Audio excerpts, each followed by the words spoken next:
All right, Chad. A year ago, 9-17. This year, 15-15. Overall, when you look back on the season, what are you happiest about with the team's play? Well, I think we're really excited about the young kids and the new kids that came in our program, Chris. We had I think about 9 new kids, 10 new players from a year ago, and I think that gave us a lot of depth and a lot of playing opportunities for those young kids that will bring us hopefully lots of success down the road. Absolutely. Things you need to work on when you consider the play. Well, some of it is experience, I think, and I think that'll come with some time. We have a situation where we played in our conference semifinal match, and I think we had 9 kids in our starting lineup, and of those 9 players, 5 of them were freshmen, 2 of them were junior college kids, so we only had 2 kids that were on the roster last year that were in our starting group of 9 for our conference semifinal match. So I think that alone shows good promise for our future, and I don't think teams in our conference are going to be looking forward to playing us the next couple of years, assuming our core kids stick together and we're still working on improving. So. Early in the year, I heard people saying that this team a year ago maybe didn't know how to win when it got into tough spots. Mentally maybe wasn't as tough. But that changed this year. How and why did it change? Well, I think a big part of it is the kids that came in, especially some of our junior college kids, had some success at that level. We had a situation where both Lindsay Jacobson and Jordan Overwood played for teams that went to the Junior College National Championship, Division III Junior College National Championship. Megan Tice came from a junior college program that had a lot of success. So there's kids that knew how to win. We also had a couple of high school seniors that came in and were freshmen for us that came from programs that were very successful. So I think their mentality kind of really carried over. Plus, we did a lot of things different in our non-traditional season, our spring season last year with our team. We focused more on individual skill development maybe than they have in the past. We practiced a little bit after our season was over last year. They weren't really too excited about it, but I wanted to let them know that we're going to do things differently here than what we had in the past so we can be successful in the future. Excellent. When you think back to this season, what are some of your favorite matches, or what are the matches that stand out for you? Oh boy, there's a couple of really good ones. We had our home opener with McAllister was fantastic. I mean, we had a situation we came out not knowing what to expect playing the MIAC team. They're obviously very good top to bottom as a conference, but we just played really well against McAllister. That was a real fun match.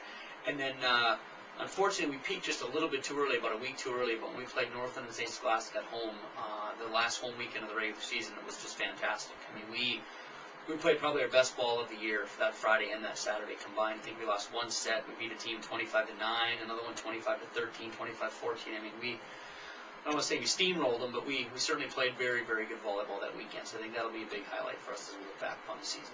And your team was particularly tough to beat at home this year. Yeah, we did a fantastic. We talked about it too. We talked about being, it's our court. We're going to defend our home court. And I think we were 10-1 at home this year, with our only loss being Northwestern, who hadn't lost a conference match now in 2 years yet during the regular season. So we play well when we're at home. We've got great fan support. It's our gym. We're comfortable here, and obviously any team that can choose would pick playing at home, I would think. So we do a nice job there. Right, well, speaking as a spectator, there was definitely a heightened sense of excitement with every match this year. That is true. Thank you. The off season is here. What is a coach like? What is your coaching staff going to do now in the off season? Well, we're going to meet. We've got a couple more meetings coming up. We're going to evaluate everything we've done with our program, and actually we're working on. My 2 assistants are working on kind of doing a total program evaluation. Everything from how we warm up, how we stand in practice, the things we talk about to the team, watching video, all of our practice thoughts, drills, ideas. Just kind of reevaluate everything and see where we're at. We know there's things we can improve on. Just a matter of where we want to allocate our time. So that'll be first. We're spending a lot of time with recruiting. We know that we'll be graduating a couple kids. There's a couple kids that may not come back, so we're looking to bring in anywhere from 8 to 10 new players again for this year. So we're spending a lot of time with recruiting, watching video, going out and watching play. We'll be at the Minnesota State Tournament this weekend, the South Dakota State Tournament next weekend. So having a chance to see some good kids play at a high level.